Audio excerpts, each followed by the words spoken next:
Nadala sa hospital nung Monday night, nagsasakitan ng tiyan. Tapos, in ultrasound, meron siyang cyst sa ovary. Oo. Madali yung paalis na yung ano niya. Naniniwala ka bang kayang-kaya yan ng Panginoon? Ay, syempre. Alis na lang yung ovary. Prayer ang katapat niya. Wala Prayer sa Panginoon. Naitanong ko yun sa iyo kasi 17 years ago, na-diagnosed ako ng gano'n sa left ovary for operation. Tapos, pinag-pray ko sa Panginoon na ayoko sana maoperahan. Niniwala naman ako na kayang-kaya ng Panginoon na ayusin yun. Siya may gawa sa akin eh. Praise the Lord. Hindi ko na namalaya hanggang ngayon. Eh, sana nga. I trust his heart. Yeah. Natatandaan mo nung nasa Tanay ka pa, nandun pa tayo. Tapos si Ate Elena, malikot ang kamay nun. Pag nagkukwentuhan kalikot ng kalikot sa katawan ko, may nakapambukol sa likod ng tuhod. Malaki na. Sabi niya, naku, Ate Ruth, ano ito? Ewan ko, ano ba yan? Bukol. Sabi niya, ganito, ganon. Di ba siya noon na operahan ng cyst sa breast na cancerous na?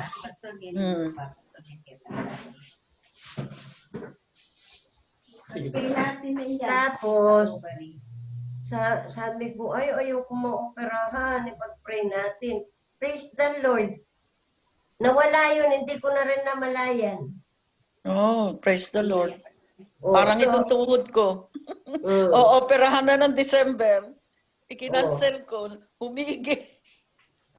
Humigi doon sa gamot. Dapat ako nani replacement na eh. Nakuha ko nga doon sa pagpunta sa Japan, talaga namang napakasakit. Pag-pray ninyo. Humingi na ako ng prayer sa ladies group dito, tapos sa Pilipinas.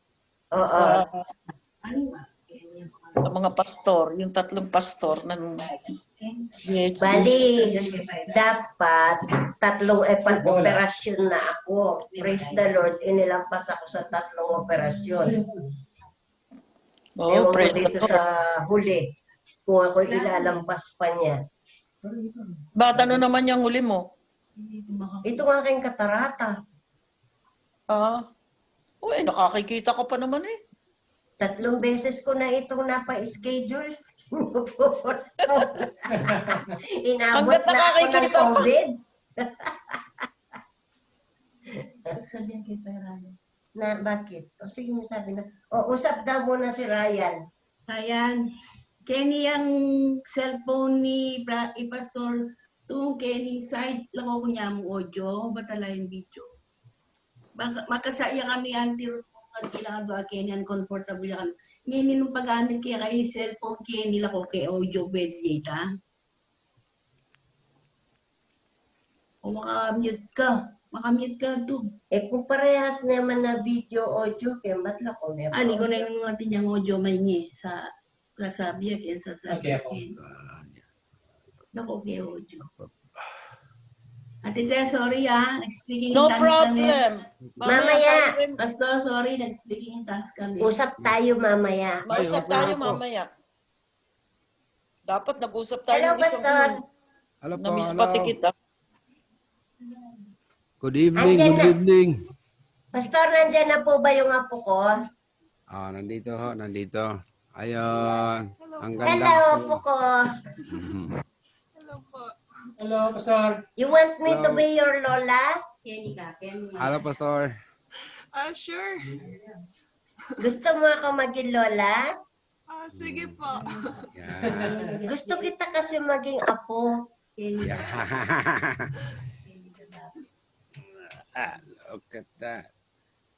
Here you go.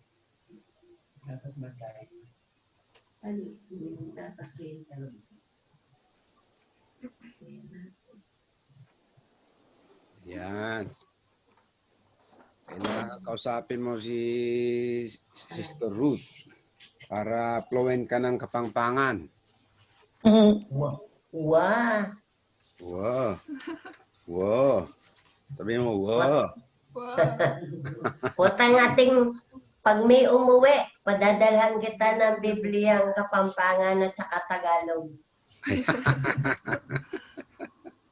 Sige po. Para pag may mission natin sa Pilipinas, marunong kayong Kapampangan at saka Tagalog. Mm. Opo. O, di ba magmi-mission tayo dito sa Philippines? O, yan ang tanongin mo. Di ba mission ang ano ito, pangarap eh. Praise the Lord! Siguro. Siguro. Oo. Kasi nung nag-graduate siya ng college, high school, yan ang kanyang dreams na maging nurse, and then maybe he could minister as like a mission thing, small mission and medical, huh? Yeah, Praise the Lord! Lord. Thank you, Lord. Mhm. Nagpipray kasi ako sa Panginoon ng mission in the Philippines. Siyempre, first, nagkikater sa evangelism. Pagkatapos, sa mission din patungkol sa health. Oh. Ayan. Medyo mainit ng konti. Mainit ba? Ha? Hello?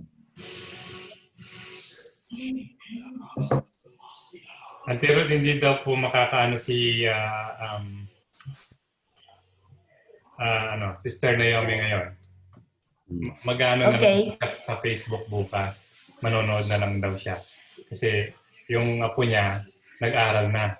So wala siya. Yeah.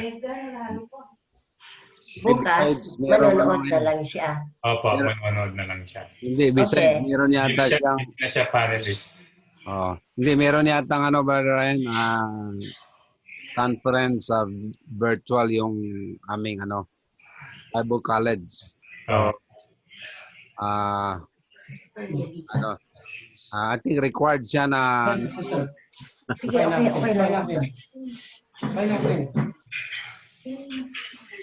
Ba't wala yung anti-set? Ba't yung nyo? Yung video? Ayaw, wala siyang video eh. Wala yung video? Oo, pamo, wala yung basbal. Kasi wala yung video. Pero wala yung audio. Ayan, Brother Edgar, nandiyan na. Good morning po sa inyong lahat. Good evening dyan. Good evening, good morning. Morning, Manager. Good morning. Good morning, Pastor. Good morning. Good morning sa inyong dalawang pastor po. Good morning. Yes, very good. Malayo ba ang bahay ni Pastor Rodel dito sa sa lugar diyan? How far is it? Malapit lang po. I see. Malapit lang Amen, amen. More or less, Pastor, nasa 200 to 300 meters away sa amin. Meters. How many meters? Okay, 200 meters away. Mga ilang bahay? More or less, Mga 20 houses, no? hindi, mga 5 minutes? 8 to 5 minutes 10. walk? 5 minutes walk. Oo, kung mabilis-bilis ka. Pag ako naglakad, 15 minutes yun. Ako rin. Pag si Pastor, 5 minutes. I see. Ako yung mga 8.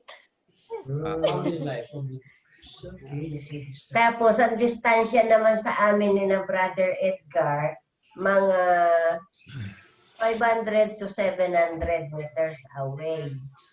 Kung naka-motor ka, Pag 3 ako minutes. naglakad, Pastor, pang mga 5 minutes to 7 minutes siguro nandun na ako sa kanila. Pag si Ate Ruth, mga 30 minutes siguro to 1 hour.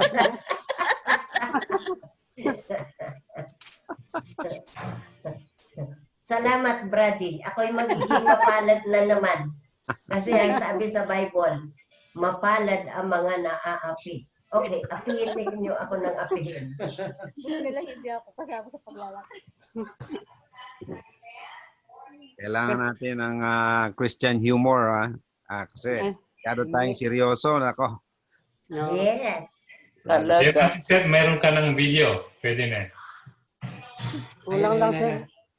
Kulang lang pastor sa paglalakad sa practice ng paglalakad. Kung araw-araw nagwo-walking kami, katulad ko nagwo-walking, mabilis akong maglakad kumpara sa kanila. Kahit na papapunta na ako sa senior citizens. Mukhang hindi pa eh. Mukhang Hindi pastor, malapit na. Ilang ano na lang, ilang hakbang na lang, mapa-senior na ako. mag-menopause ka na, Edgar na.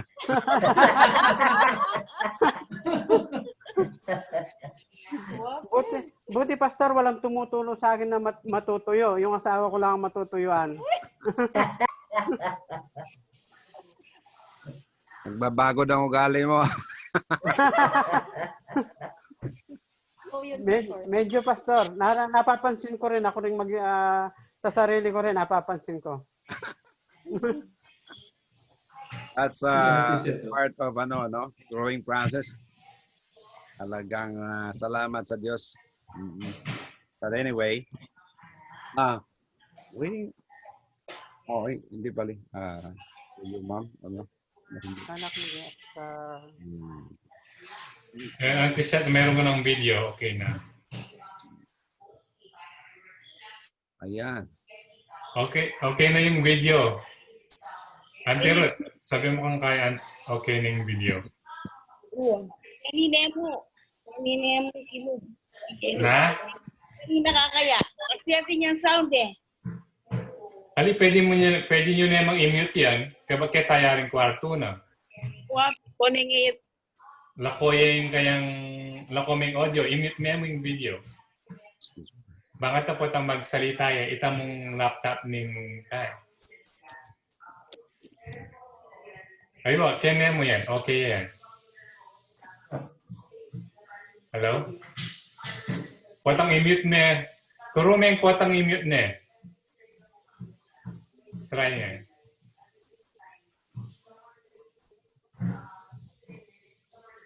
Ako ba kaya tapos? Makaramdaman ka kanyan. Okay. Magsalita ka, kusnan mo lang ng Yan. Pastor, may nakit na kaya ang pwesto mo. Yes. Ikaw pisa na ako ganyan. Walang mag-struggle Ate Ruth. Wow. Nakalipat ka na ng ibang lugar. Walang mute beke ni sa kilang nila alam nung to yung kamay ko. Pindutan may pa. Yan nagagawa ng Zoom. Nakakaano ka sa... Auntie Ruth, mag-center niyo po yung yung video niyo. Mag-center kayo, yung upuan niyo. Yan. Alright. O, sige po, pwede na kayong mag-start. Start na nga tayo. Magkabila ang kwarto lang kami ni Pastor. Ganun. Adi, maano lang. Malakas pa rin. Malakas ang signal. Praise the Lord. Yan. Yes. Praise. Ready na kayo? Opo, ready ka na? Yarin lang wala si Sister Naomi. Titingnan natin mamaya kung kakayanin ng ating oras na babasahin ko itong 1 Corinthians 13:4 hanggang 6. Yung 7, iwanan kong nakatiwangwang para sa mga nakikinig, viewers, na magkaroon sila ng interest na tingnan nila. Ano ba yun? Bakit ko binitawan? No? Ewan ko sa inyo. Kayong mga may asawa, gusto ba ninyo yung 7? Ako kung mag-aasawa, ayoko yung verse 7. 1 Corinthians 13. 7. 4 to 7 yung babasahin, iiwanan kong nakatiwangwang yung 7. O, tingnan ninyo kung gugustuhin ninyo yung 7 na yan. Ako, ayoko. 14 ba o 4? Chapter 13, verse 7.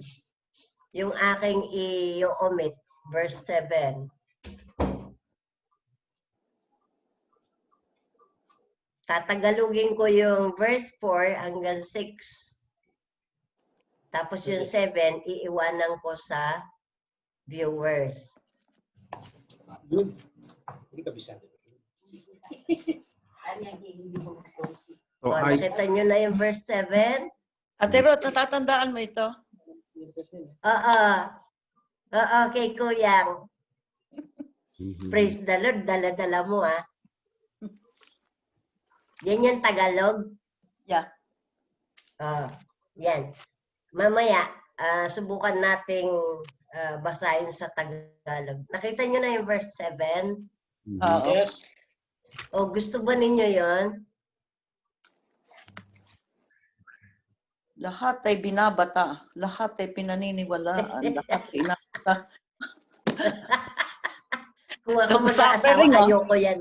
Long suffering. O sige, simulan na natin. As usual, ang ating introduction kay Pastor Ray. Pastor Ray, please. Okay, blah, blah, blah. And then tapos na. Amen. Amen. Next, sinong prayer? Kayo rin po. Ako rin po, wala. Okay, tayo po manalangin. Salamat po sa mga nanonood yan. At nawa tayo ay pagpalain ng Diyos as we come together in these wonderful sharings, words of wisdom. Let us bow our heads and pray. Our Father, we thank you once again for the blessings of the program. We pray that you prepare our hearts, Lord, to become a channel of your words of blessing so that people will be blessed through your words, Lord, of wisdom. We ask that you speak in our hearts and our minds, speak to those who have relationships, to those people who are struggling, those people who are still looking for a relationship. We pray that you build marriages and families, Lord God. We commit this into your hands. We ask in Jesus' name we pray. Amen. Amen. Next one is Ruth. Okay, good evening sa inyong mga tao dyan sa Amerika. May we request Sister there, my apo.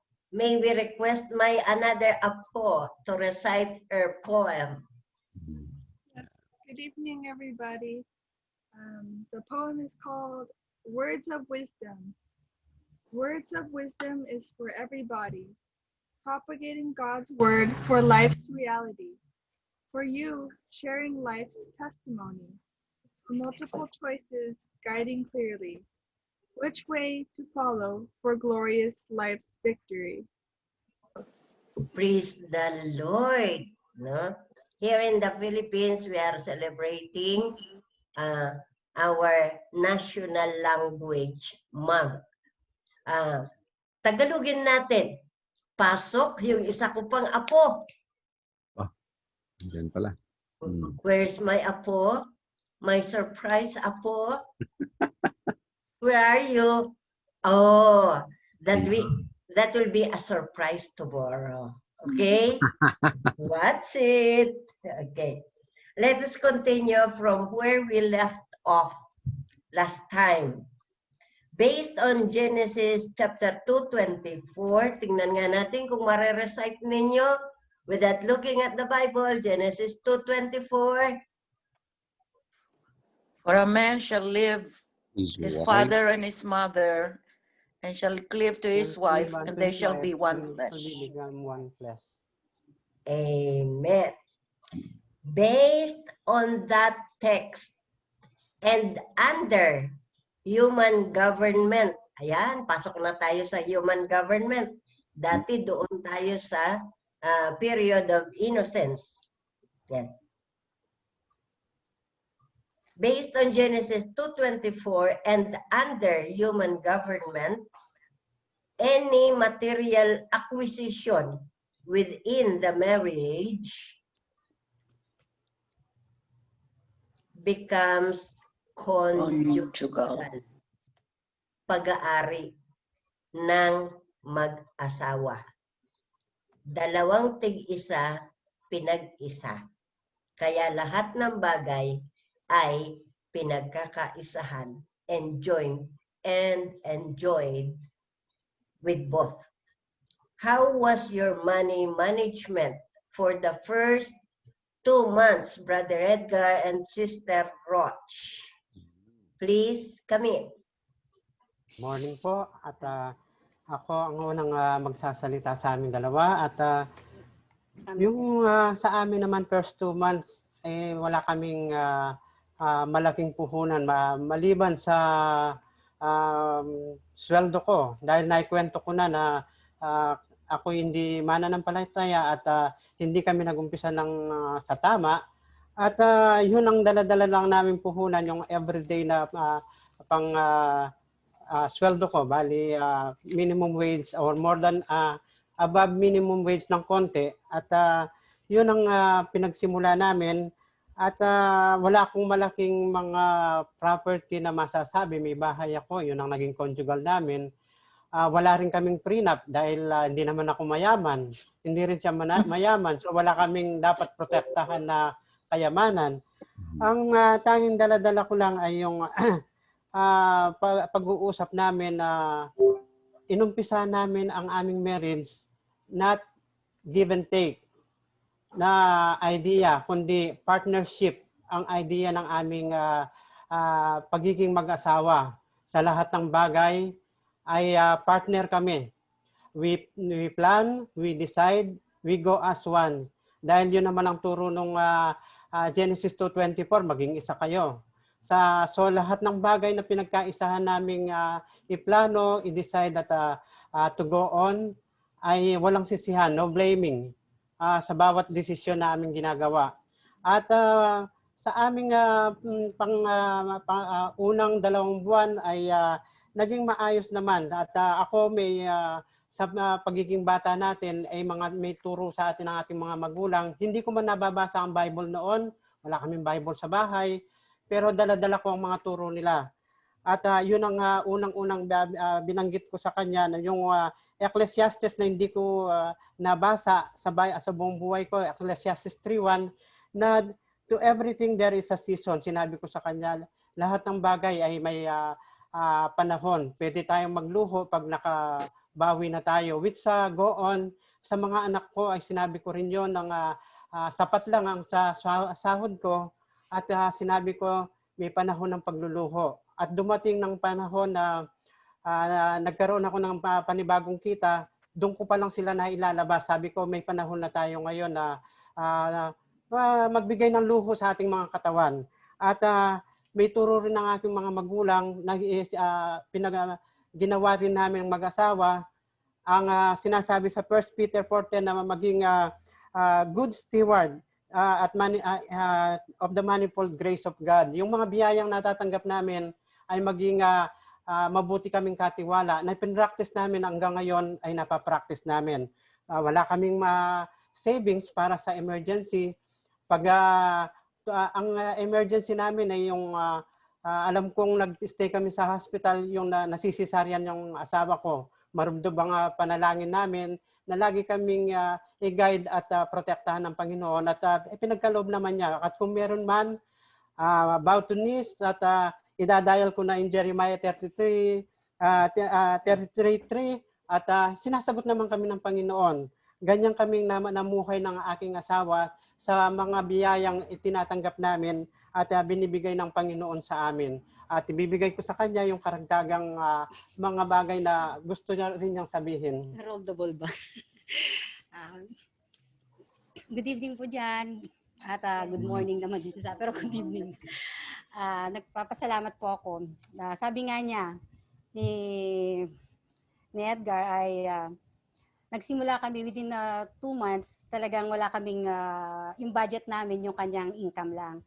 Pero salamat time na yon, sabi ko nga kung sino man yung nais mag-asawa sa panahon ngayon, settle na nila yung mga unfinished business nila kasi katulad ko, siya naka-ready na siyang mag-settle down, pero ako nag-schooling pa ako that time. So dagdag budget namin yun. So sa aming mag-asawa, salip na yung binabudget namin para na sa pamilya, nangyayari mayroon pang part para doon sa schooling ko. So naging burden din namin yon. Pero biyaya ng Panginoon, sabi nga wala namang hindi na pag-usapan namin. Sabi nga yung aming dinner time na chika time namin, ay doon namin na pag-uusapan lahat. At isa ring natutunan before na naging namin hanggang nabi nga napag-uusapan natin yung investment, capital, ngayon may partnership. Doon natin makikita na kung gusto natin ng masayang pamilya, so we need hard work talaga. At yung persistent investment ng love, time, thoughtfulness, forgiveness, mutual understanding, and mutual respect. Sabi nga, a lot of prayer.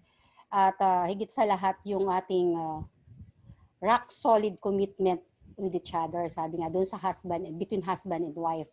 At pero wag nating kalilimutan yun ang lagi kong wag nating kalimutan yung Psalms 127 verse 1 na sinasabi nga doon, except the Lord build the house, they labor in vain that build it. So makikita natin na baliwala lahat yung hard work natin, yung effort natin, kung hindi natin kasama ang Panginoon, kung isasantabi natin yung ang Panginoon. Kasi sabi nga tumatawag nga tayo sa Panginoon, pero naisasantabi siya, hindi natin talaga siya kasama dun sa partnership. So, yun ang isang naging guide namin, nagsimula kami, kahit na nung mga time na hindi pa talaga mananampalataya yung aking husband. At salamat sa Panginoon. Sabi nga, binigyan kami ng pagkakataon na maging up to now, matutunan namin yon. So, backflap. Salamat po doon sa inyong love story na yan. Bago tayo tumuloy doon sa susunod, no? Akala ko noon madali lang ito. Nung ako'y mag-interview ng mga mag-asawa tungkol dito, no? Pati nandyan sa Amerika, nag-interview ako, ay ito daw ay napakahirap at napakalawak. So, bago tayo pumasok doon sa mahirap, pasok muna tayo doon sa teksto ng pag-ibig.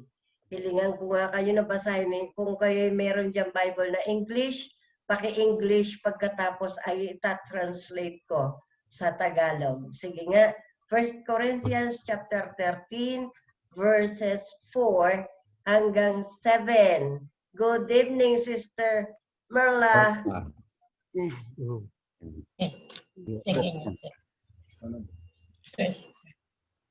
Okay. Magandang balikan muna natin ito, no? Kasi ito yung sentro ng dapat ng pag-aasawa. Ito yung pinaka pang-initiate at kumbaga sa pagkain ito yung flavor of the time, all the time.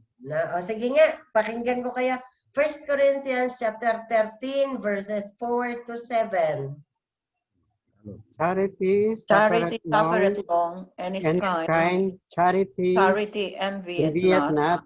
Charity vaunteth not itself, is not puffed up, doth not behave itself unseemingly, seeketh not her own, is not easily provoked, thinketh no evil, rejoiceth not in iniquity, but rejoiceth in the truth, beareth all things, believeth all things, hopeth all things, endureth all things. Amen. Kaya ayaw ko yung 7 mamaya pag-isipan na yan pag wala yung gusto ninyo yan. Pero kung ako mag-aasawa, ayaw ko yung verse 7. Ano? Ito, translate natin sa Tagalog, no? From King James Version. Ang pag-ibig ay mapagpainukod o matiisin at may magandang kalooban. Ang pag-ibig hindi ipinipilit ang sarili, yung wanted not. No. Hindi ipinipilit ang sariling kagustuhan. Hindi nagmamayabang.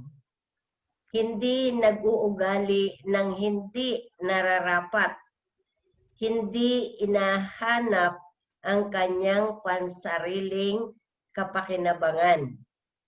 Hindi madaling itulak sa pagkagalit o hindi magagalitin.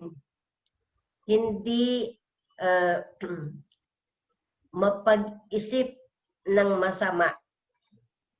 Hindi nagagalak sa kalikuan o kasamaan, kundi nagagalak sa katotohanan. Yung pong 7, sige, iwanan ko yan, nakatiwangwang, parang parang puzzle sa mga viewers. Ano, bukas, hindi ko yung babanggitin. No? Bagamat sa inyong pagbasa ng English, as time allows, ano, titingnan natin yung oras ngayon, bababasa ko sa inyo sa English. Kung wala nang panahon, hindi ko natatagalugin. Pero kung may panahon, tatagalugin ko. Okay, pasok tayo dito sa mahirap na bahagi. Kasi lahat tayo mga tao, may kanya-kanyang kakuanan eh. Iba-ibang ugali, iba-ibang hilig, iba-ibang, lahat na may kakaibahan. Unique. Ngayon, how did you cope up with your differences? Yan. So, kailangan ang adjustment. Yan. Paano ninyo ito ginawa? Simulan natin kina Pastor. Yan. Pastor Ray and Sister Marla. Hi. Ladies first. Okay, very good. Praise the Lord. How did you cope with your differences? Okay. So, sabi ko, ladies first, pero unahan ko na siya. Sabi po ay, una talaga ay wala akong pinipili, maski ano pa man. Basta siya ay anak ng Diyos. At kasi I was, alam niyo po yung panahon may edad na. At sabi ko, basta Kristiyano siya ay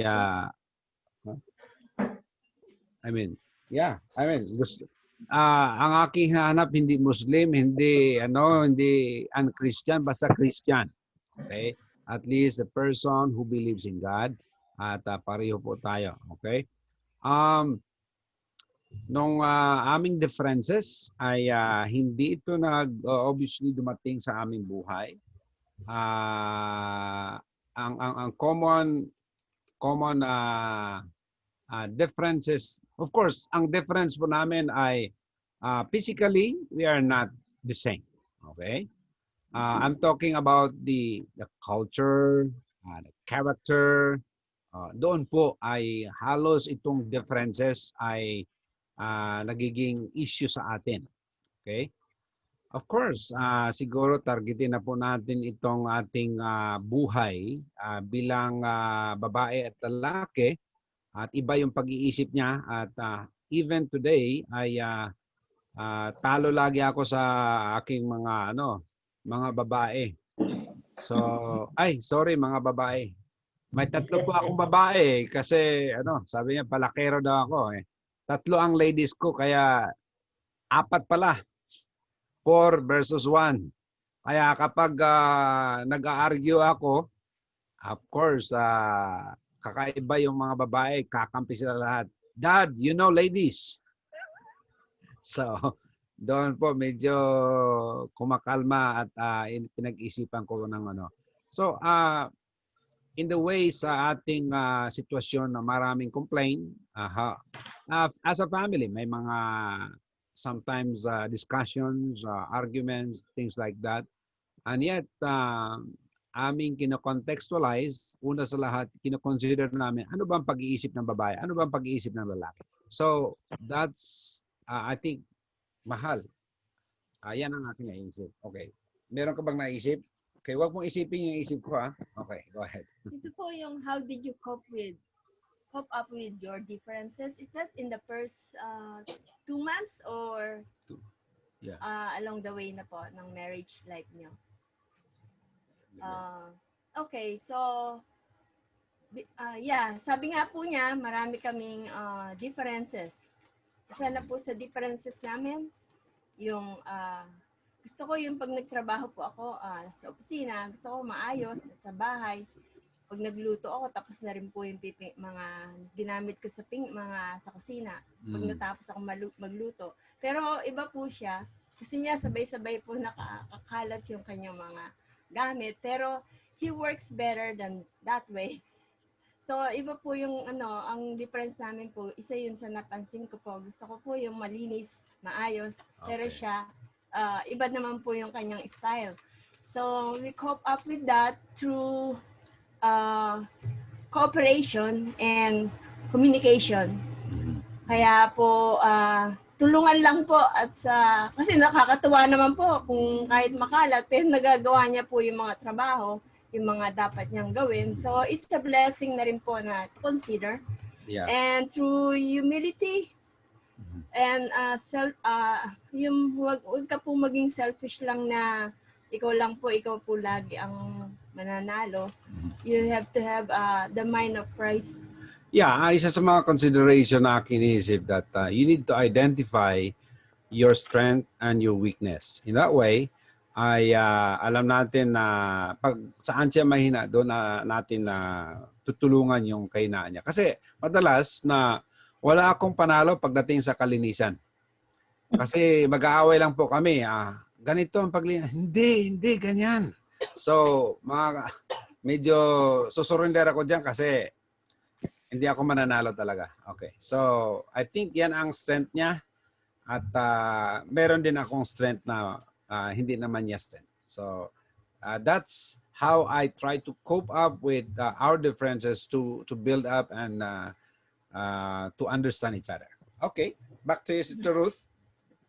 Okay. Pakinggan naman natin si Pastor Rodel Dizon. Yan po ang aming pastor sa God's Grace Baptist Church. Praise the Lord. Okay, good evening po sa inyong lahat dyan. Narinig niyo ako? Yes, well, very well. Okay, first, introduce ko muna yung aking sarili. Ako si Pastor Rodel Dizon. Yung wife ko, si Cecil. Now, absent po siya. He was in the school. Ongoing na po yung kanilang online school. And thank you na nakapag-join ako uli ngayon sa Word of Wisdom, makapag-share ng idea sa mga viewers, hindi sa mga may mga asawa na. Ito naman ang ating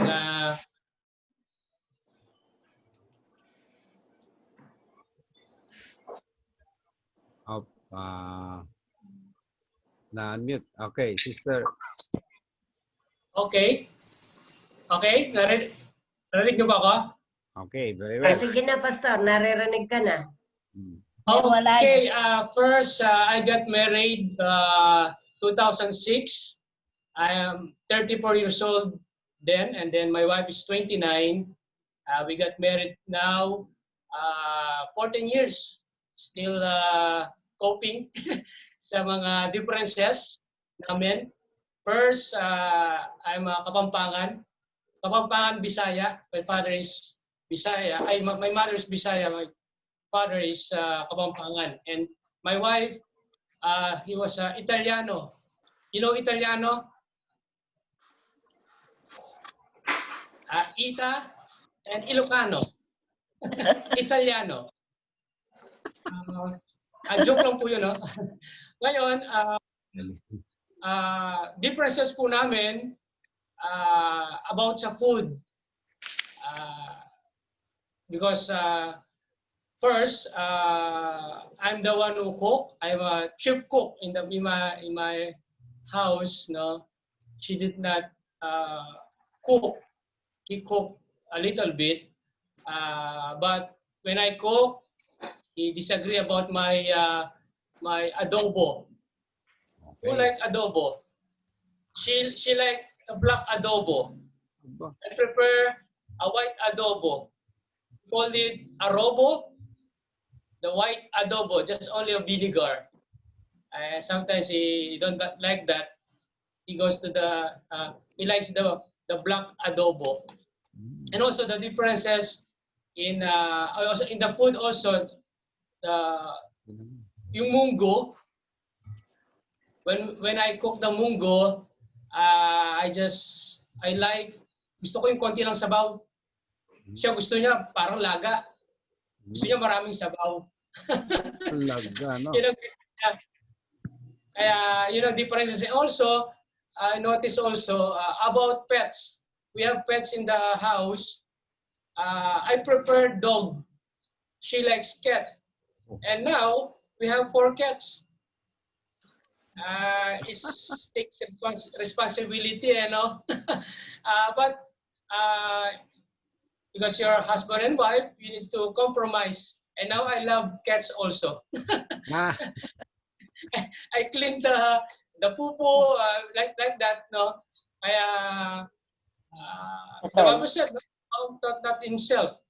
Sometimes kailangan din natin na talaga wag ipilit, no? Yung gusto natin. Compromise a little bit. Ano daw kalasa ng sis sa kanya? Hindi ko mamaya ko. And also I remember about money. We have also differences, different preference about spending money. Maybe that's for today. That's all. Okay po, thank you very much. All right. Okay. Salamat po doon, Pastor. Si Pastor po kasi ay dating chef sa restaurant. Kaya magaling po siyang magluto.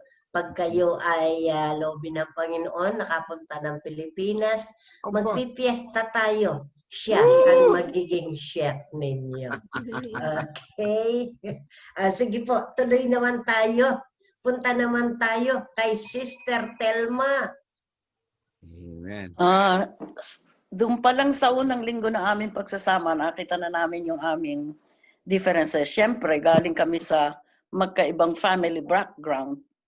Sila ay 6 boys bago nagkaroon ng babae, 2 babae. Kaya sila sanay sa trabahong bahay, sinanay sila ng kanilang nanay sa trabahong bahay. Kaya mister ko sanay maglabas, sanay magplantsa. Yun daw ang kanyang assignment na binigay ng kanyang nanay. Ako naman, palibasa, meron akong 2 kapatid na lalaki, tapos sumunod babae. Ang akin namang assignment sa amin, nung dalaga ako naglilinis ng bahay at saka ako yung nagde-decorate ng bahay kasi mahilig akong mag-decorate. Ngayon, di ba sinabi ko noon na unang linggo namin pagsasama shared responsibility na kaagad sa house chores. Kaya namamlansya siya, mamlansya ako, lalaba siya, naglalaba rin ako. Ngayon, sang araw, ako ang namlansya. Yung pantalon ng araw, pag pinaplansya, di ba isang piston? Kung alam niyo yon, yung diretso yung piston, yung ano bang tawag doon? Yung piston. Oo, nang pinalansya ko, para yatang hindi niya nagustuhan kasi para yatang doble-doble piston. Ngayon, nakahiga na ako, nakahiga na. Bumangon siya, kala niya tulog na ako. Ginawa niya, nakita kasi niya yung pantalon niyang isusuot kinabukasan, pagsisimba nga namin. Doble-doble yung piston. Ang ginawa niya, inulit. Nagising ako at ako'y pupunta sa bathroom. Nakita ko, inuulit yung pinalansya ko. Di siyempre, nagtampo ako, sabi ko, inuulit. Sabi niya, nakita niya, nagtatampo ako. Sabi sa akin, o siya, huwag ka nang magtampo. Sabi niya, susuot ko na kahit doble-doble piston. Sabi gano'n, kahit 3 pa, kahit 4 ang piston. Susuot ko. Ngayon, sabi ko naman, hindi naman yata maganda yung ganun. Ganito gawin natin. Pag yung mahihirap plantsahin, ikaw magplantsa. Yung katulad, ako magpaplantsa ng mga diretso lang, katulad ng jeans, yung maong, o yung mga t-shirt, mga ano. Pag mahirap, ikaw. Ganon din sa paglalaba, mahirap laba ng maong, ikaw maglaba. Kaya yun na naging adjustment namin. Lahat ng mahihirap kanya, lahat ng madadali akin. Kaya naayos namin yung ano na yon. Tapos sa pagkain din. Kasi sila lumaki, meron silang parang homestead ba sa bundok. Doon nakatigil yung kanyang mga nanay at tatay. Kaya sila, maraming tanim na gulay, maraming tanim na prutas. Mahilig talaga sila sa mga gulay. Mahilig silang magsigang, maglaga, maraming gulay. Kami naman, laki naman kami sa karenderya, mga lola ko at mga kapatid ng lola ko. May mga karenderya sa palengke. Kaya kami naman mahilig sa mga adobo, minudo, hamulado, embutido. Yan naman ang mahihilig kami kasi yan ang luto sa mga karenderya, di po ba? Kaya pagluluto, syempre, yun ang kinagis ng ko, yun ang gusto kong lutuin. Sabi niya, wala bang gulay, wala bang ganyan, nilaga, sinigang. Sabi ko, teka, ganito gawin natin. Ngayon, yung may bukas, may sabaw, sinigang, o sa susunod, gulay. Ginawa namin, yung hindi namin halimbawa, hindi puro yung may adobo, minudo sa isang linggo. Hindi, salit. Para pareho kaming nakatitikim ng gusto namin. So, pareho satisfied yung tamis namin. Kaya, lahat ng bagay, nakapag-a-adjust. Basta pag-uusapan ng maayos at syempre, yung love ninyo sa isa't isa, kaya yun na nagtutulak para kayo mag-adjust para hindi kayo magkaroon ng misunderstanding. Kaya naniniwala ako doon sa sinasabi ng iba na kapag mahal mo ang isa't isa, magagawa mo ang lahat para sa inyong pagsasama. Kaya despite the differences, nagkakaroon kayo ngayon noong agreement na ito ang gawin ninyo, nag-a-adjust kayong pareho para sa ikabubuti ng inyong pagsasama. So that's all. Praise the Lord. Yun yung binabanggit doon sa 1 Corinthians chapter 13 verse 7 na inaayawang ko. Nagtitiis. Nagtitiis, patiisin. Wala akong lahing martir. Pakinggan naman natin. Sabi mo lang yan, pag nagkaasawa ka, matitiis mong lahat. Ba't naman gugustuhin ko magtiis? Iniwas nga ako ni Pablo doon eh.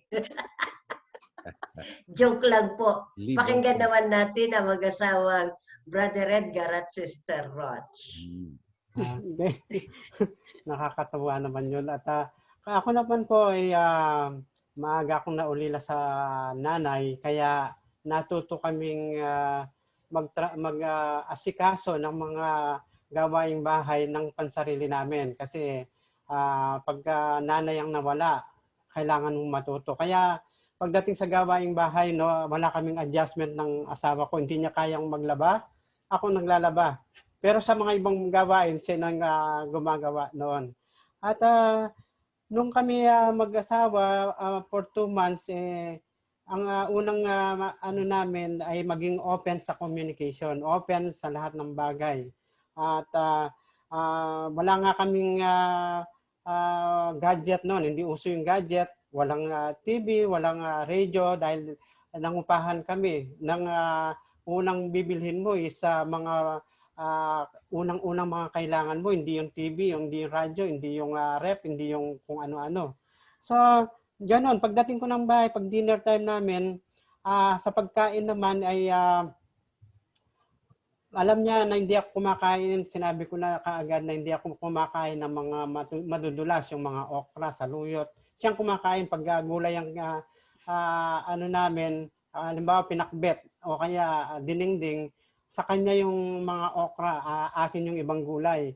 At nung umuwi kami ng Pampanga, ang kanyang dialogue ay, hindi mo ko mapapakain ng buro, yung burong isda na ano namin, at talagang pagkain ng Kapampangan.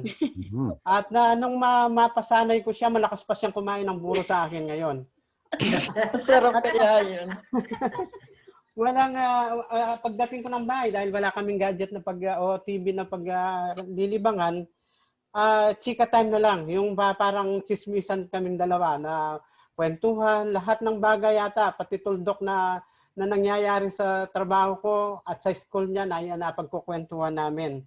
So, naging open kami sa mga likes and dislikes at naging practice na namin ito sa isa't isa na maging open sa lahat ng bagay. At naging madali ang aming adjustment. At kumbaga, the practice goes on up to this day. At ang pag-uumpisa nga naming mag-asawa kung alam nyo pa ng mga high schooler, parang slam book, yung fill in the blank na likes, dislikes, ganon ang aming umpisa para kami gumagawa ng slam book. Pero ngayon, hindi na nga lang slam book ang seryoso na, pero yung naumpisahan namin, practice pa rin hanggang yata sa paghihiwalay namin, pag kinuha na kami ni Lord, ganun ang magiging practice namin. Ewan ko lang kung hindi namin mamiss ang isa't isa pagdating ng araw na yon. Ikaw naman. Papasalamat ako. Sabi niya, isa sa naalala ko, nakarelate ako kay Sister Telma. Hindi na ako marunong mamalansya. Yan, yung kanyang pantalon, yung mga pantalon niya. Kasi sa kanilang sa trabaho nila, slacks yung ginagamit, hindi maong. Yung maong kasi madaling planchahin. Yung slacks. At saka nakilo-long sleeve siya. Talagang, yung kanyang long sleeve dito, talagang doble-doble. Saka yung pantalon. Kaya nasa siya, hindi naman niya masyadong sinusuot niya. Pero napansin ko nga, nakakahiya naman. Siya na lang namalansya nun. So, magmula noon hanggang ngayon, never po akong namamalansya ng slacks at saka ng long sleeve. Kasi hindi po ako marunong gan. Ewan ko, babag ako nadodoble yung guhit niya. So, siya yung tagagawa noon. At sabi nga, hindi lang daw siya tagalaba, taga-plancha pa. Pero yung mga buting-ting naman, yun ang binigay ng Panginoon sa akin na talent. Lahat yung mabuting-ting na mga bagay. Sabi nga ng mga anak ko nung mga panahon, noong malaki na sila, pag bumagsak yung bomba namin, yung poso, yung artesian well, hindi tinatawag yung daddy nila. Ang tinatawag ako. May bumagsak na, hindi yung daddy nila ang tatawagin. Mami, bumagsak yung ganito. So kasi mas mahilig ako sa buting-ting, mga kung anong pukpok-pukpok, parang gano'n. Pero sabi nga ni Pastor, kung alin yung kahinaan niya, nandoon ako. Kung ano naman yung kahinaan ko, nandoon siya. At salamat sa Panginoon. Sabi nga adjustment hindi naging mahirap dahil nga doon sa basic na simula namin na pinag-uusapan na namin beforehand pa. So hindi naman, sabi nga, hindi natatapos yung adjustment. Up to now, may mga lumalabas pa. Minsan nga sabi nga ni Pastor, habang tumatanda, ay nagbabago tayo ng ugali. So, pinapansin namin yung isa't isa, pero hindi nagiging masakit sa kanya. Di ba? Ay, bakit ka ganyan? Sabi siya rin ganun din. Kasi nasanayan na namin noon pa, before pa, na open kami sa isa't isa. So, hindi naging mahirap. Yeah. Yun talaga, siguro yun ang yung open communication. Yung pinaka-secret. Secret. Yeah. Very nice. Ay, hindi mo kinuha ito. Narinig ka na. Okay, praise the Lord. Kung ganyan lang sana lahat ng mag-asawa, magiging madali ang buhay para sa akin na mag-decide kung mag-aasawa pa ba ako o hindi na. Okay, punta naman tayo sa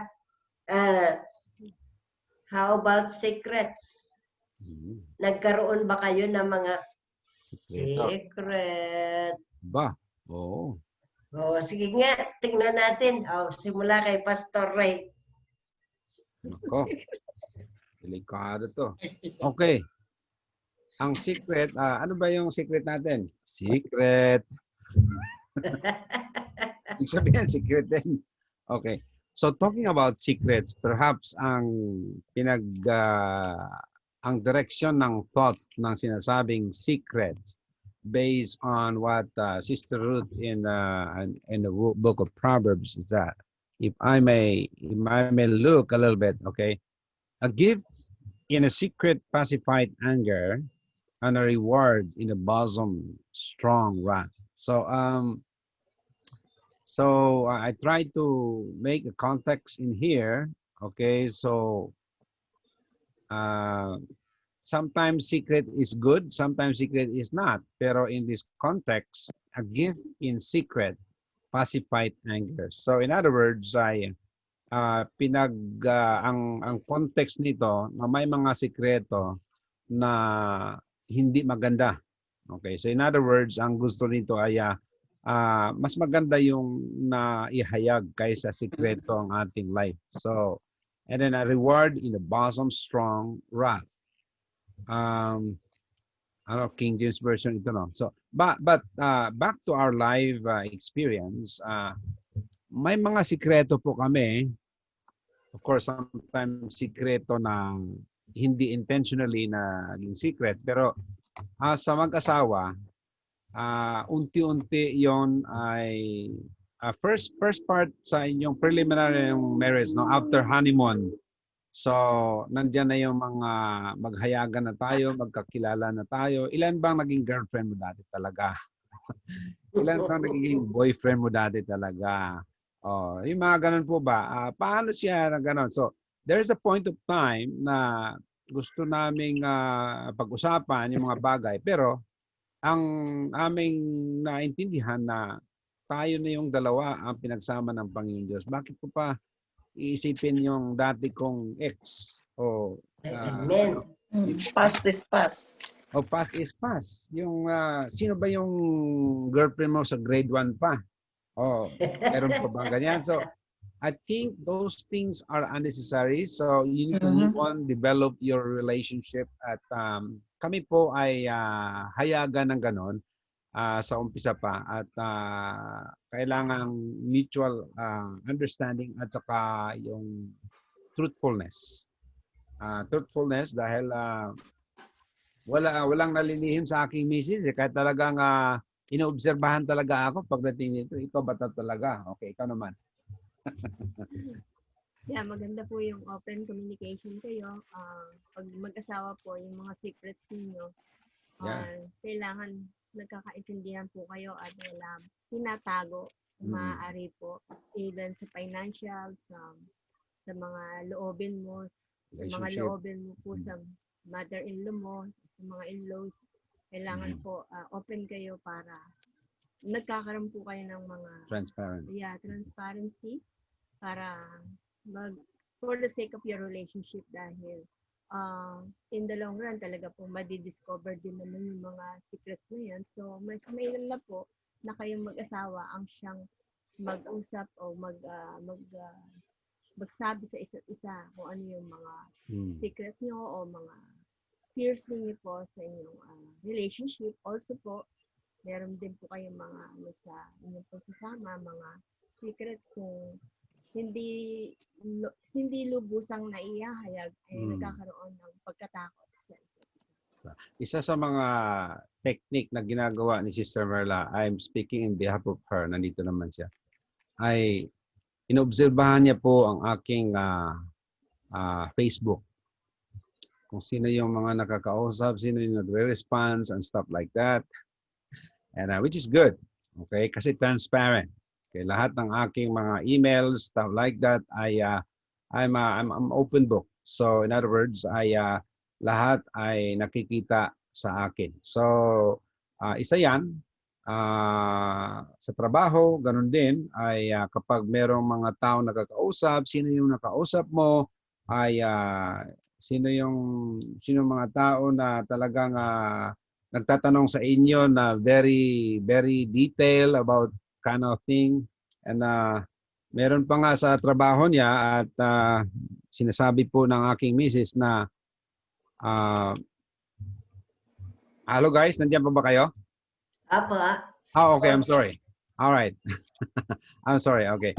So, may panahon po doon sa trabaho na minsan sabihin po ng isang katrabaho niya, can I borrow your husband for a one night? Ito naman, nagpabiro, pero mahirap yon sa mag-asawa, di po ba? Yan ang mga evil na naglalaro sa isipan ng mga tao, mga lalaki. Alam nila yung psychology ng lalaki. Kaya those temptations like that, kapag nakaharap mo, nagpi-play yung games sa isipan. So, as a believer in Christ, i-guard natin yon na hindi natin i-entertain ang mga bagay na yon. And then, salamat sa openness. And pag yung sikretong yan ay in-open mo, na-expose in the light of truth. So, that's the thing. Okay, sa inyo naman po. Balik sa inyo po. Perfect. Susunod naman, pakinggan natin yung pastor namin uli. Ayan. Praise the Lord. Okay. Nag-iisip nga ako kung ano yung mga sikreto namin, no? Pero sabi ng Bible, no, secret belongs to the Lord, kaya nga secret, no? Okay, siguro may mga sikreto. Ewan ko, mas maganda na may sikreto, no? Na in a way na hindi naman masama yung mga sinisikreto natin. Dapat may sikreto rin na ano. Pero sa aming mag-asawa, sa naisip ko ngayon, yes, nag-iipon kami, sisave kami, pero yung nga, sikreto na kung magkano na naiipon niya, yung naisip ko ngayon na hindi ko na tinatanong kung magkano naiipon niya. Basta, I know na meron siyang sinisave. Nagsisave siya ng pera. At ganyan din ako. It's good, no? Na hindi nagkakalaman ng mga ipon. Baka, alam mo na may marami siyang ipon. Baka, mangutang ito sa akin. Parang ganyan, no? Pero yun nga, dapat nga, yun nga, sabi nga pastor, maging truthful sa isa't isa. Yun ang naisip ko ngayon. Wala naman kami masyadong sekreto ng aking asawa. Kasi yung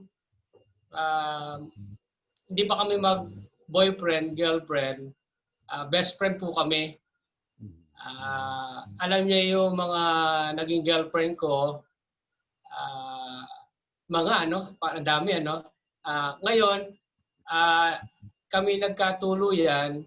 Pagkatapos ng aming marriage, yung nga, nagtanong na kami, ilan na naging boyfriend mo?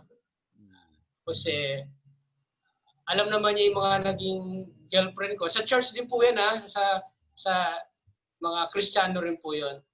Ngayon, yung mga love letter, nandun pa. Mga love letter ng yung mga love letter ko nandun pa sa baul, no? Pero yung time na nag-usap kami, yun nga, dapat nang itapon. Dapat nang itapon. Kaya yung mga gano'n na sikreto, minsan ngayon nga, napag-usapan namin yun, nasettle na yung mga gano'n. Ang tanong, maganda ba na may sikreto? Siguro, yun nga, maging truthful lang, and then yung may mga tayo na nag-sikreto, pero hindi naman masama. Okay, yun lang po. Sige, salamat po doon. Pakinggan naman natin si Ate Telma ba? Telma. Kami naman pong mag-asawa, simula pa sa aming pagsasama, very open na kaagad ang aming communication. Wala kaming sekretuhan. Kasi matagal na din kaming magkakilala, mag-boyfriend, girlfriend. Alam ko yung mga naging girlfriend niya. Ako naman, walang naging ibang boyfriend. First and last love ko yan. Kaya wala kaming secrets. Very open na aming communication. Lahat aming pinag-uusapan. At saka ako, hindi naman ako mahilig to talk about the past. Alam ko marami naging girlfriend. Bakit ko pa naman tatanong? Hindi ko tinatanong. para sa akin, hindi ko na business yun kasi sawa na kita ngayon eh. Ngayon nung sa akin, ngayon dapat talagang ako lang. Yes. Kaya hindi pwede yung katulad no na pagsasabay mo dalawang girlfriend. No, ngayon ako lang. Kahit sa pagpipera, wala kaming sikreto. Kasi iisang aming pera. Ang pera niya, pera ko. Ang pera ko, pera niya. Kaya alam namin kung magkano yung aming pera. Walang nakatago. Alam ko din kung siya alam niya kung magkano yung aming pera. Alam ko rin kung magkano ang aming pera. Kaya wala kami itinatago sa isa't isa. Ganon din naman sa trabaho, yung mga nagiging problem. Kung meron siya naging problema sa trabaho, sinasabi sa akin. Ganon din naman ako kasi yun nga, spending quality time after work, yung nag-uusap ng one-on-one, doon na pumapasok yung better knowing each other. At saka yung nagkakaroon kayo nga ng deeper relationship. Kasi parang nag-i-involve ka na sa kanyang life and he is been involved in your life too. Kaya napag-uusapan lahat. Kaya walang natatago. Baba, may problema siya sa trabaho, sasabihin sa akin, ano kaya mabuti, ganyan. Ako naman ganun din. Kaya sa akin, sa mag-asawa, parang mas mabuti yung open para wala kang itinatago sa closet. Kasi mahirap yun eh. Parang pag may itinago ka, tapos nalaman, para bang baka maging crack sa inyong relationship. Samantalang kung alam ninyo ang mga bagay-bagay sa inyong pagsasama, wala kayong itinatagong lihim sa isa't isa, parang ang flow ng relationship very smooth. Yeah, ganyan na nangyari sa amin. Palibhasa kami very open to each other. Lahat na yata ng dapat sabihin, nasasabi ko sa kanya, siya naman ay ganun din. Kahit nga yung pagtulong sa aming kanya-kanyang mga families, sa kanya-kanyang magulang, pinag-uusapan namin, hindi siya naglilihim kung magbibigay siya sa kanyang nanay at ako pa ang pinagbibigay niya. Pag ako naman ang gusto kong magbigay sa aking mga parents, siya naman ang pinagbibigay ko. Ganun na naging agreement namin.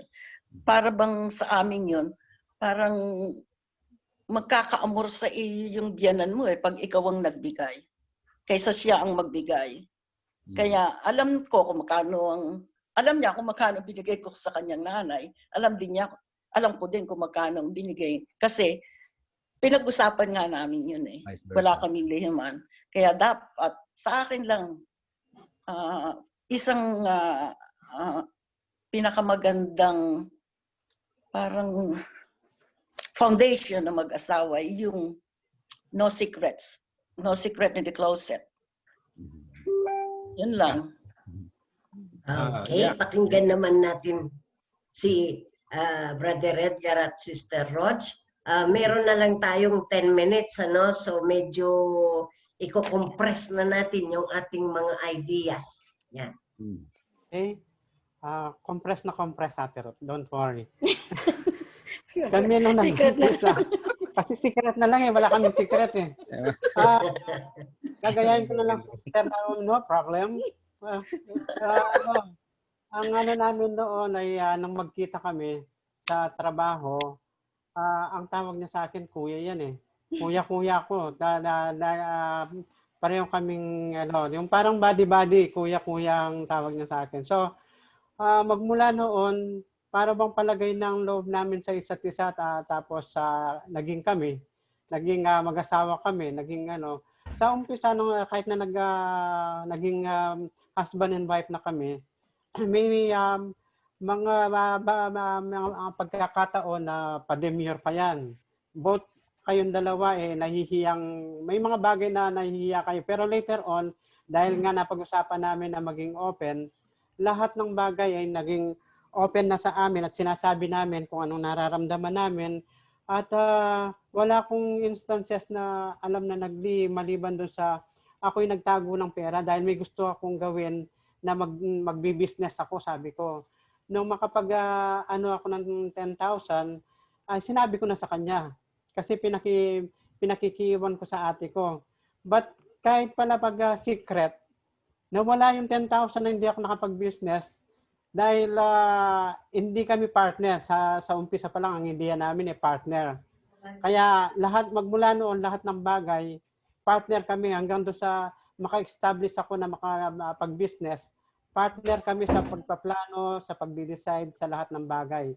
At bumalik kami sa unang ideya na partnership ang marriage.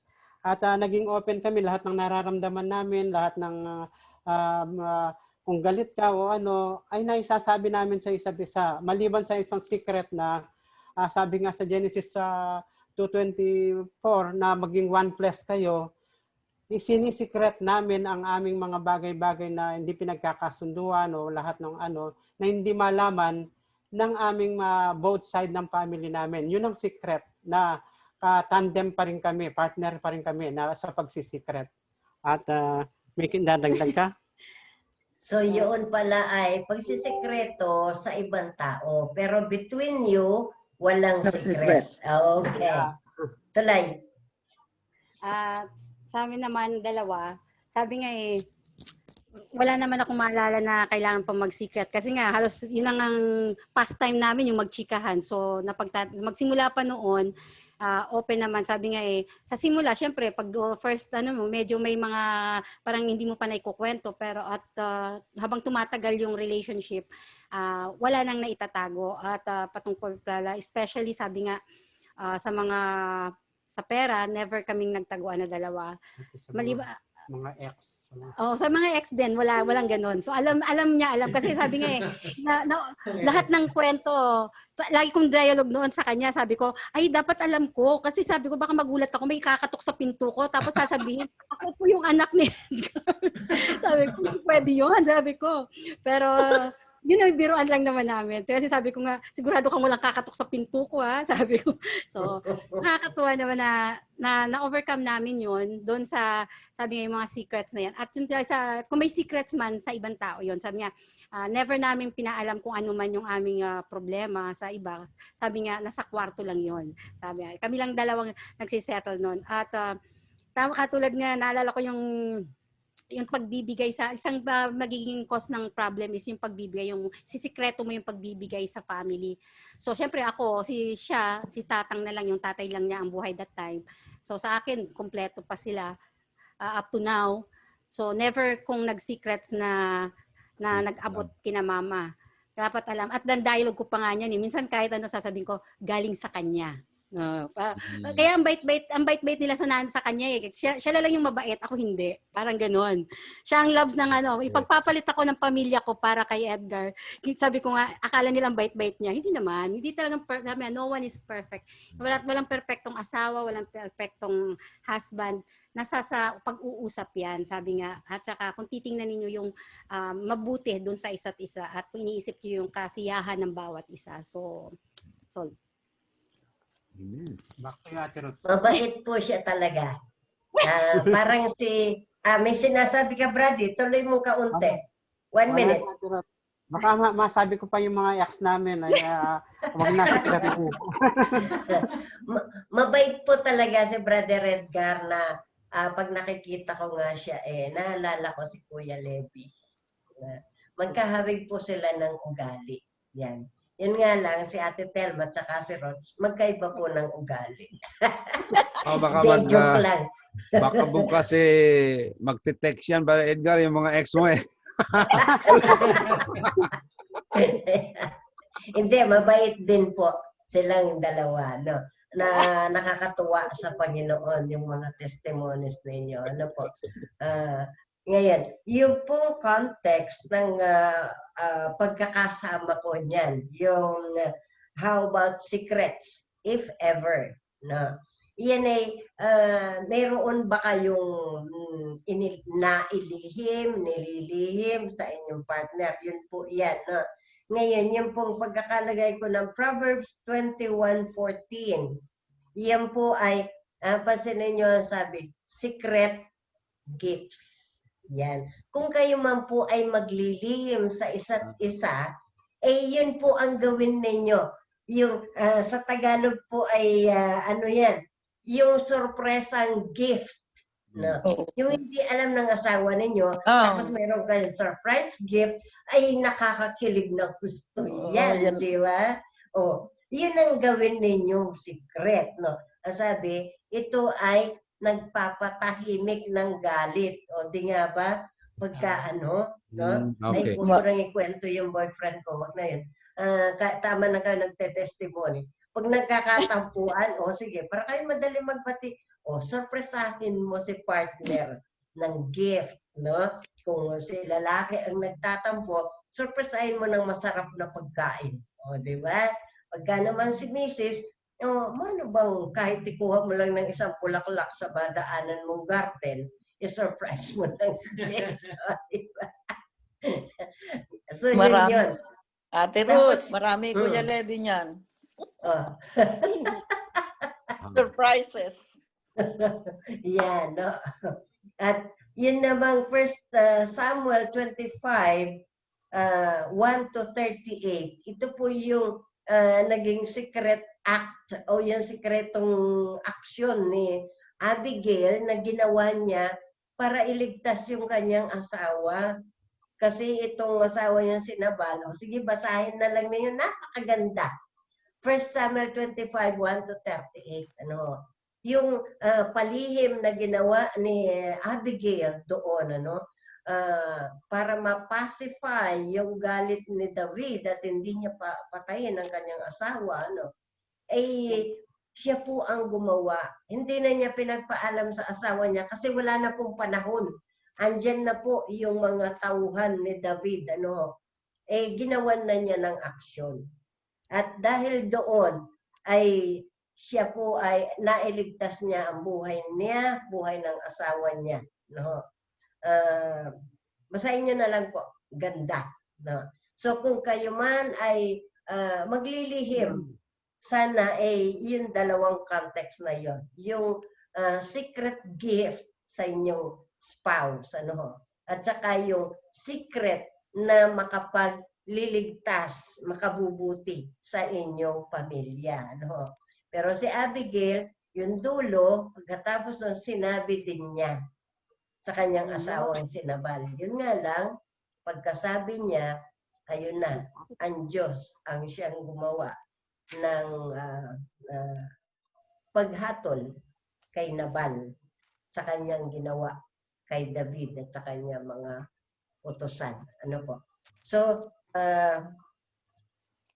sana po ay ito'y maging lesson, hindi lang sa mga viewers natin, kundi sa bawat isa sa atin. At isa pa doon sa secret, bakit nabanggit ko ito, let's say binata at dalaga pa.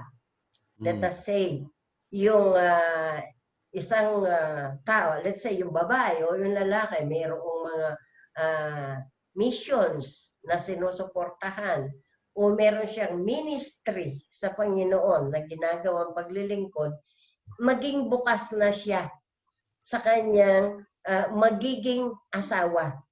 Para at least alam nito kung ano ang involvement niya sa church, ano ang involvement nito sa Panginoon, o kung ano man. Kung yan naman ay pera, let's say, may sinusuportahang mga manggagawa, buksan na rin yan. Mapag-usapan na. Kaysa pag mag-asawa na, mag-aaway sa pera. O bakit ganito lang inintrega mo? O bakit ganito lang ang pera mo? O pag sinabi, kasi nagsusupport ako ng, bakit hindi mo sinasabi, hindi ka nagpapaalam? Para maiwasan yung mga ganoong bagay. Bago pa magpasakal. Tingnan yung kamay ko. Kayong mga binata, mga dalaga, bago pa kayo magpasakal, mag-open up na kayo ng mga bagay-bagay na dapat ninyo i-open up. At ito ay para sa mga unmarried pa rin. Nung minsan ay nagulat ako. Meron akong isang counselee, binanggit ito. Lola Ruth, ano po sa inyo? Kung halimbawa po kayo ang lalaki o kahit kayo ang babae na, matatanggap po ba ninyo ang magiging asawa na hindi na virgin? Yung po bang virgin sa babae lang? Wala. Ang sabi ko, pag tinignan mo mabuti, for both yan. Pambabae, panlalaki. Importante yan. Bakit po importante? Lalo na sa panahon natin ngayon. Sabi ko, usong-uso yung mga nakakahawan sakit. Andi dyan na yung, wala pang kwan nun, wala pang COVID. Andyan yung mga STD, yung kung ano-ano, no? So, importante yung purity. Sabi ko, meron po bang ano yun sa Bible? May basis po ba yun? Ay, praise the Lord, talagang ang Panginoon hindi nagkukulang. Buti na lang na ituro na sa akin ng Panginoon yung patungkol sa Old Testament, dyan sa pag-aasawa. No? Kung halimbawa ang isang babae na naging asawa ng isang lalaki, pagkatapos nalaman, na-discover ng lalaki, hindi na pala pure itong kanyang naging asawa, hindi na virgin, pwede niya itong isauli sa kanyang magulang. Yan. Sabi nung kinakaunselan ko, pati po ba talaga yun sinama sa Bible? Ganyan kami tikuloso ang Diyos. Sabi ko kasi alam niya, meron at merong mangyayari. Bagamat hindi ito common practice. Yan. Pero sa panahon ngayon, praise the Lord, mayroong mga taong hindi na masyado pinapahalagahan yung bagay na yan. Bagamat nagkaroon ako ng isang counseling nung ako'y nasa Tanay, no? Ay talagang yung lalaki pag nagalit, ang sabi nung minsan ako'y nagulat, ano? Hindi na nila alam na ako'y dumating sa kanila. Gagalit. Mataas ang boses ng lalaki, pasigaw. Ang sabi niya, ganyan-ganyan ka. Kung alam ko lang na hindi ako yung una, hindi sana kinuluyan. Ay ako'y napaatras at umalis. No? Pinag-pray ko na lang sila, Panginoon ko. Sana hindi na ito maulit sa ibang mga tao. No? So doon sa mga wala pang asawa, no? Kay babae ka, kay lalaki ka, no? Kung ikaw ay mayroong ganoong lihim, ay i-open up mo na.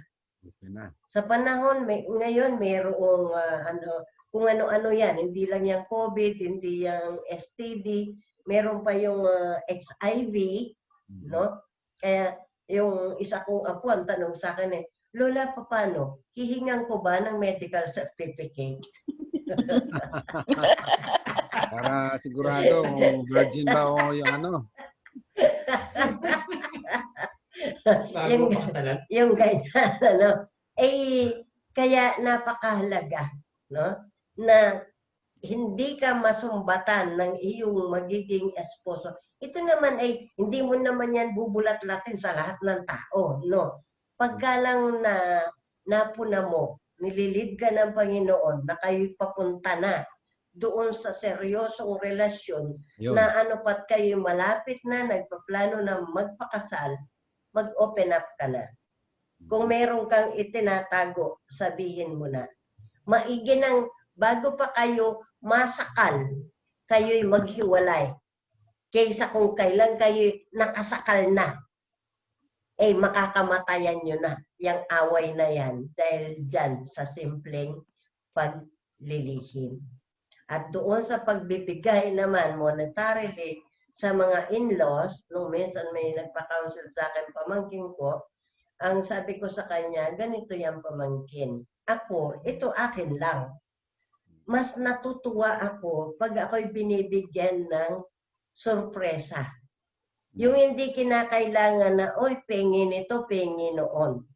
Kaya, never ninyo akong mariringgan kahit ako'y walang kakainin. Sa Panginoon ako hihingi. Pero hindi ako hihingi kahit na kanino. Kasi, mas masarap sa puso yung, oy, naalaala ka voluntarily from their heart, no? Kahit yan ay ano lang, no? Yung naalaala ka.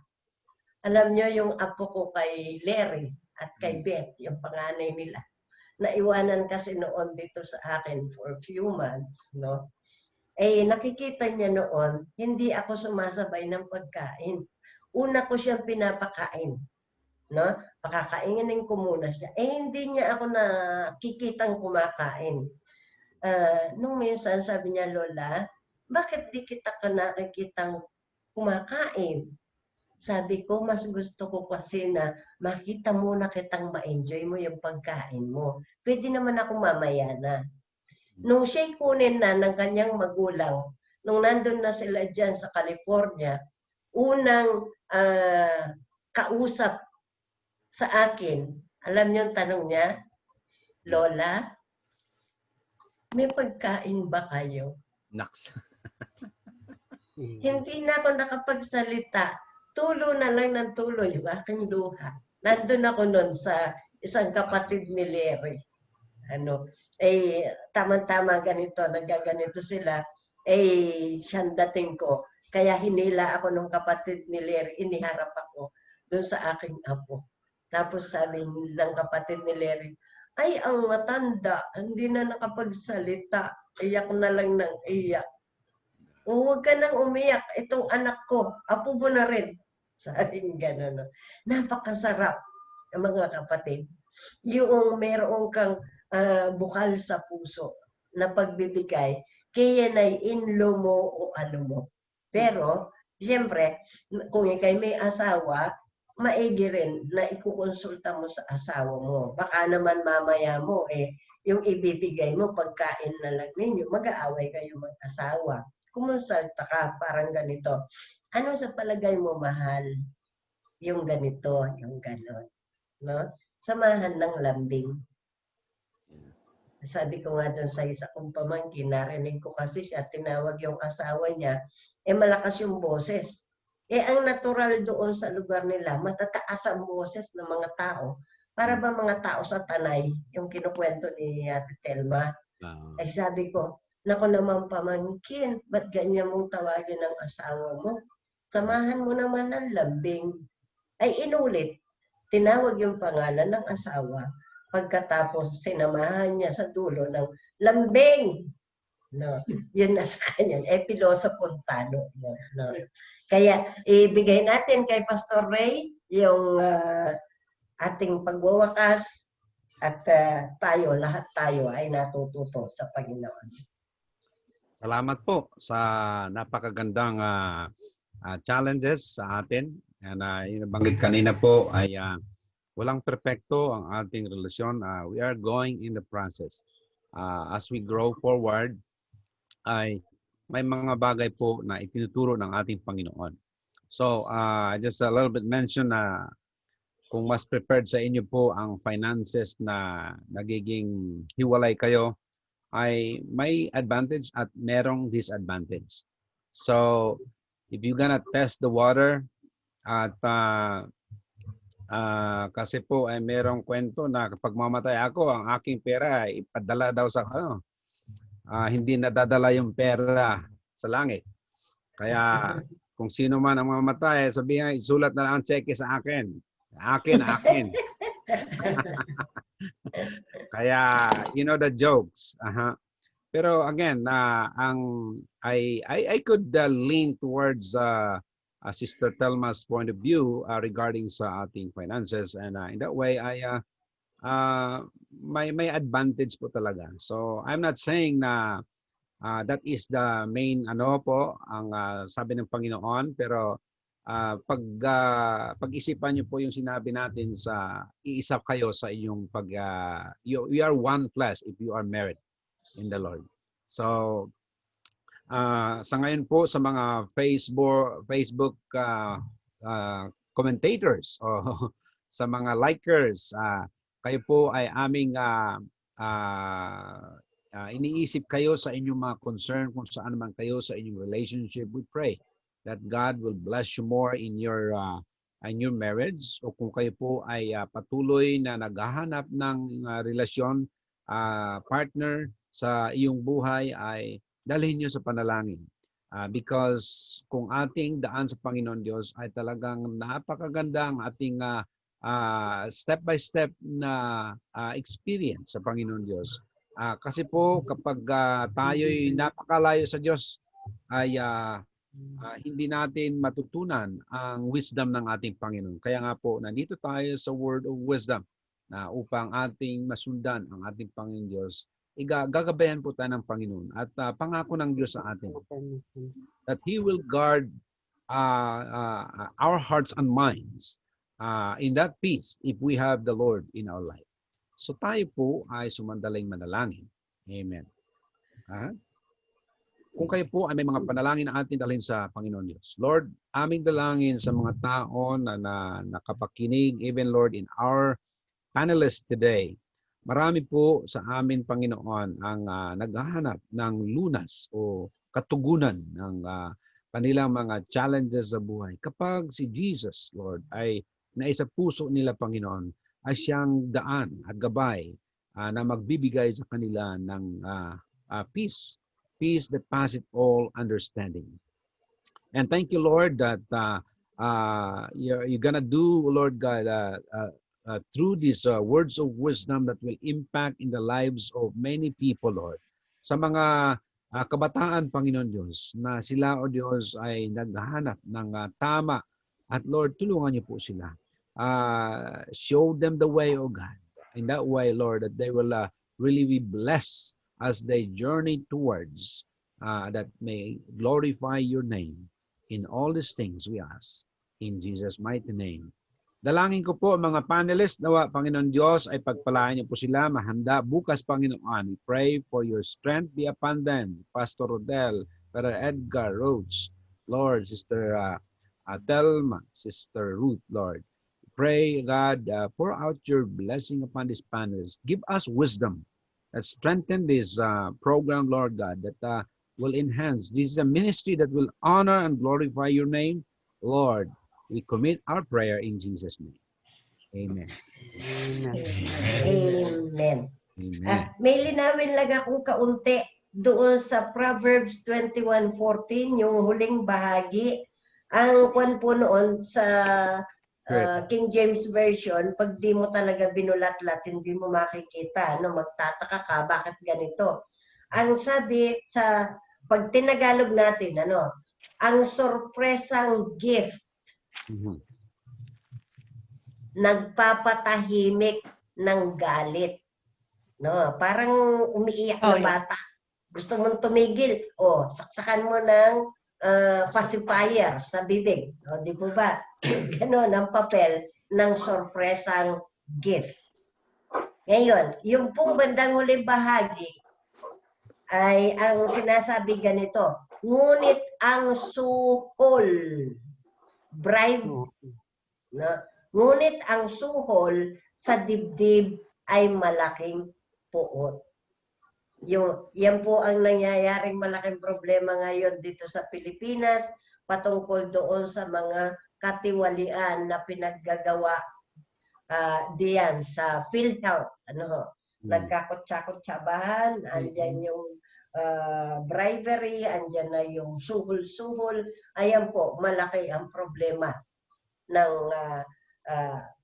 bansang Pilipinas at ang mga beneficiaries ng PhilHealth. Sana po ay ma-serve yung justice at makamit pa rin ng mga members ng PhilHealth ang benepisyong dapat sa kanila. Okay po. Thank you. God bless us all. Pastor Ray. Opo. Prayer request po. Oo nga po. Opo. Yeah. Ipag-pray po ninyo ang aking daughter-in-law. Yung pong kasama ko dito sa bahay. Ano Opo. po? Na-ultrasound po siya. May cyst sa ovary. Okay. Ano? Ang pangalan po niya, Sister? Ethel Mariano. May appointment po siya bukas sa OB-GYN. Nandyan po ba siya ngayon? Opo. Ethel, halika. Yan. Gusto ko makita ni Pastor Ray. Kahit yan. Siya po. Hello po.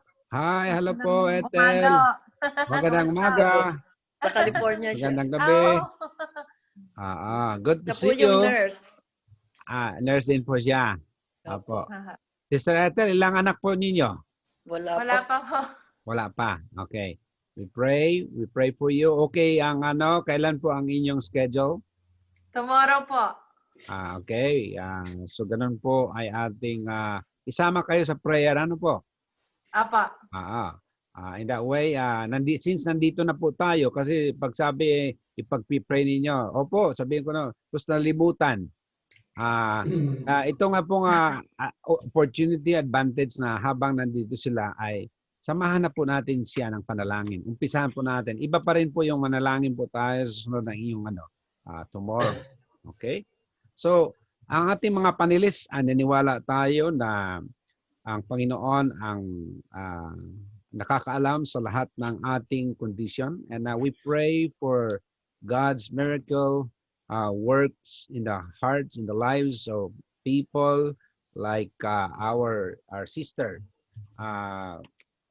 We pray na ibigay ng Panginoon ang ating desire as she desire, as she wish, that is her request. And we pray na tayo po ay dinggin ng Panginoon.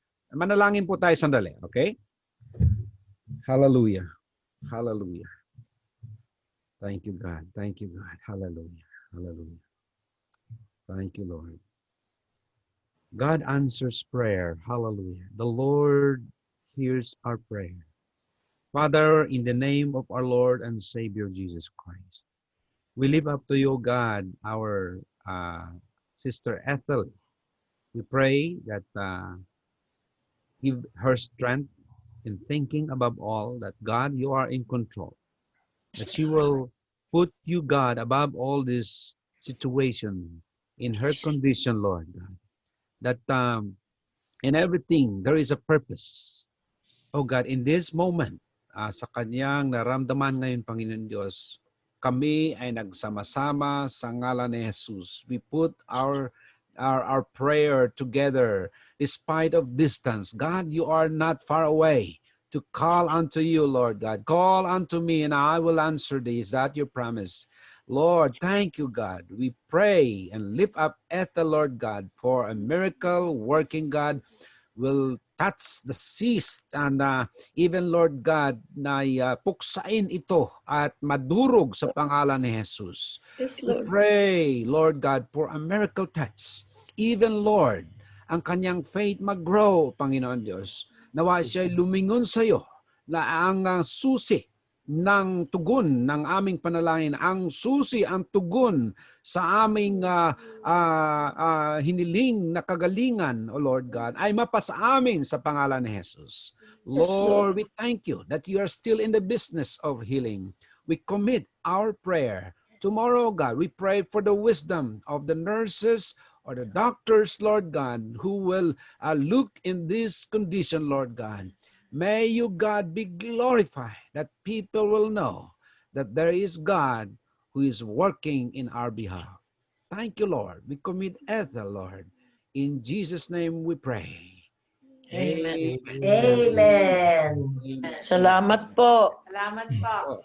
Amen, Ethel. And we continue to pray that the Lord is gonna work in you, even in your faith in the Lord. Okay? Minsan, Ethel, ay pinapalakas tayo ng Panginoon. Sa ating mga pagsubok, ay lalo tayong nalalapit sa Panginoong Diyos. And that's a reminder sa atin as a believer in Christ. Huwag niyong kalimutan na lagi nating bigyan ng pagkakataon. And we will remember you in our prayers since nandito, and then tomorrow, ang oras ng iyong ang schedule ng inyong... Umaga po. Umaga po. 9 a.m. 9 a.m. 9 a.m. Yes. How do you feel, Sister Ethel? May pain pa po. Kaya lang po pag walang pain reliever, nagbabalik yung pain. Kaya naman po, may prescription. Oh, okay. Yeah. Sana naman po nakakatulong naman po kaya lang tuloy-tuloy lang siguro po muna, pansamantala. Right. How long na nagtitake ka ng medication? Nung ano lang po ng Monday. Oh. Kasi bigla rin lang po bigla rin lang siya nag-pain talagang for 6 hours. Yeah. Pero okay naman po yung ibang imaging. Okay naman daw po yung blood flow. Okay. Amen. So, Yeah. Oh, that's good. Hindi naman obvious na na-detect lang doon sa or Na po sa CT scan tsaka po sa ultrasound. ultrasound. Doon pa lang na finalize. Opo, dun po, para daw po siyang hemorrhagic cyst. Pero watch out lang daw po yung mga symptoms kasi nga po delikado yung yung ba na-twist po yung ovary. Okay. Yeah. Yun daw po yung pinaka-observe. Sabi malaman daw po sa OB-GYN kung anong recommendation. Amen. Yeah, we will keep you in prayer, Ethel. And kasamahan pa natin ng mga intercessors to pray in behalf. Is that be okay, sister? Kapag kami nanalangin, we just say, Sister so-and-so, pray for healing and things like that. Kasi hindi namin sinishare ng husto kapag talagang ay confidential. Kasi alam mo na dito talagang mayroong tinatawag na HEPA. Diyan ba din sa inyo sa Pilipinas may HEPA? Ibig sabihin. Dito po kami, Arizona po. Opo, dito, HIPAA. Yeah. What I'm saying sa Philippines. Kasi madalas tayong, di po ba? Anong panalangin? Ako po ay may cancer. Ako ay may so-and-so. Nga pala dito pagdating sa Pilipinas na wag yung personalize na ipagkita yan. Either masuh tayo sa na ang privacy ng iba.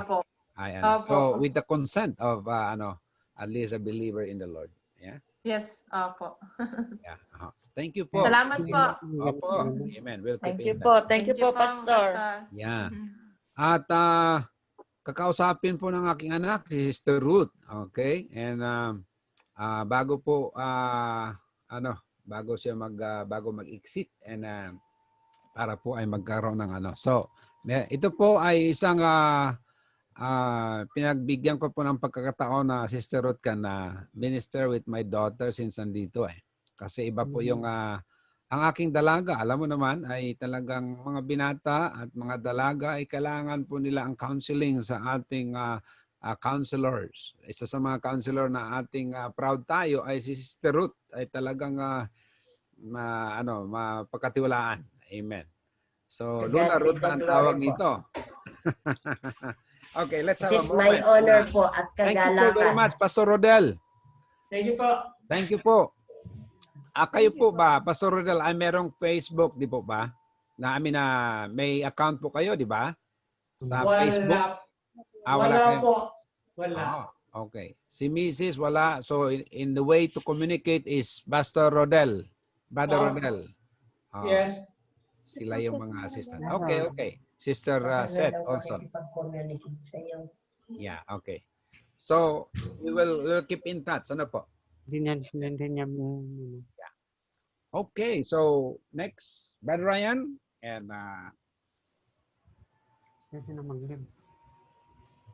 okay, Jer. Si Jer. Good night po. Good night. Good night. Love you. Brother Ryan, let us i-hold mo yung